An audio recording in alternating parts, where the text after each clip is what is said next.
I want to start with the end.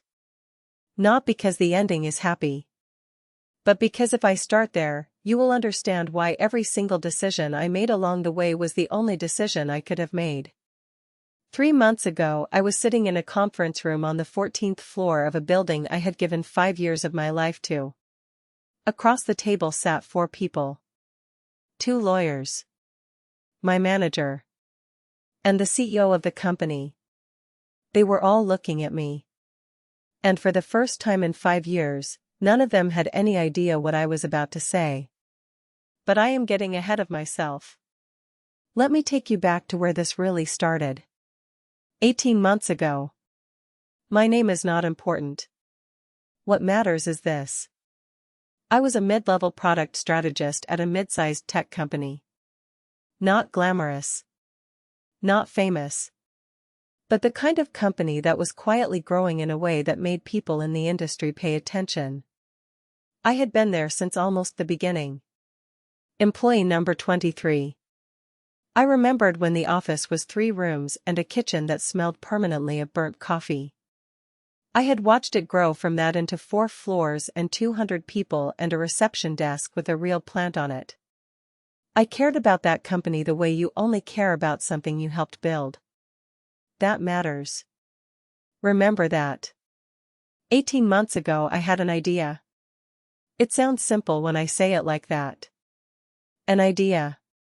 But this was not a passing thought. This was something I had been developing quietly for almost a year. A framework for how our product could expand into an entirely new market segment. A detailed, researched, fully mapped strategy that I had built in my own time, on my own laptop, in my own apartment, on evenings and weekends that I could have spent doing literally anything else. I called it Project Lantern. I know. The name sounds small. But what it represented was not small. I had run the number 17 times. I had studied 3 competitor markets. I had mapped the customer journey in more detail than anything our strategy team had ever produced internally. I believed in it completely. In February I decided I was ready to present it. I requested a meeting with my direct manager, a man I will call Richard. Richard had always been supportive of me. Or so I believed. I trusted him with my work the way you trust someone when you have worked alongside them for years and they have never given you a reason not to.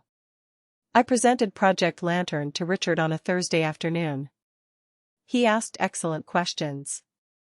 He leaned forward. He took notes. At the end he looked at me and said 4 words that I have thought about every day since. This could change everything. I went home that evening feeling something I had not felt in a long time at that job. Hope. Richard told me he needed 2 weeks to think about how best to bring it to the executive team. He said timing was important. He said he wanted to make sure it landed correctly. I understood. I agreed. I gave him the full presentation file, the research documents, the financial models. Everything. I trusted him. 2 weeks passed. Then 3. Richard was friendly but vague whenever I asked about next steps. There was always a reason to wait a little longer. Always something happening at the executive level that made the timing not quite right. I told myself to be patient. That good things take time. That Richard was navigating internal politics I was not fully aware of. Then one morning I arrived at work and found an invitation in my inbox.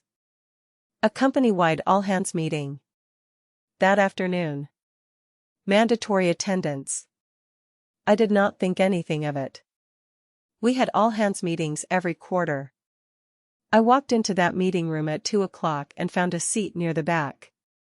The CEO was already at the front. He was smiling the particular smile he only wore when he had something significant to announce. He talked for a few minutes about the company's growth. About the team. About the culture. And then he said he wanted to share something exciting.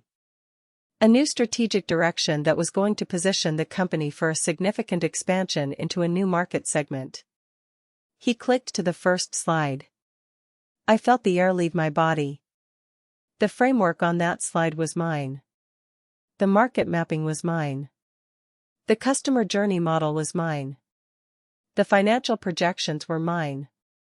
The language, the structure, the core logic of the entire strategy. Mine. He called a project beacon. I sat completely still in that room for the entire presentation. Around me people were nodding and asking questions and talking about how exciting it was. Someone near me whispered that this was exactly the kind of bold thinking the company needed. I did not move. I did not speak. I do not think I breathed normally for 40 minutes. When it ended, I walked back to my desk. I sat down. I opened my laptop. And I looked at the original Project Lantern files sitting exactly where I had always kept them. Timestamped. Dated. Every version saved. 18 months of work sitting right there in front of me. Then I opened my sent emails and I found the message I had sent Richard in February. The one with every single document attached. I sat there for a long time. I had two options. I could react immediately, emotionally, publicly, and almost certainly destroy any chance I had of being taken seriously. Or I could think. I closed my laptop. I picked up my bag. I told my colleague I had a headache and was going to work from home for the rest of the day. I drove home. I made coffee. I sat at my kitchen table. And I started to understand the full shape of what had just happened to me. Because here is the thing nobody tells you about moments like this. The anger comes first. It comes fast and it comes loud and it fills every part of you until you cannot think past it. But underneath the anger, if you are patient enough to wait, there is something else. Clarity. I sat at that table for 3 hours. And by the time I stood up, I knew exactly what I was going to do. I opened a new folder on my desktop. I named it simply, Evidence. And I got to work. This is part 1 of 3. Part 2 drops this Friday. In it I will tell you exactly what I found when I started digging. And what I found was so much worse than I expected. Subscribe so you don't miss it. Because what comes next, I genuinely could not have predicted. And neither will you.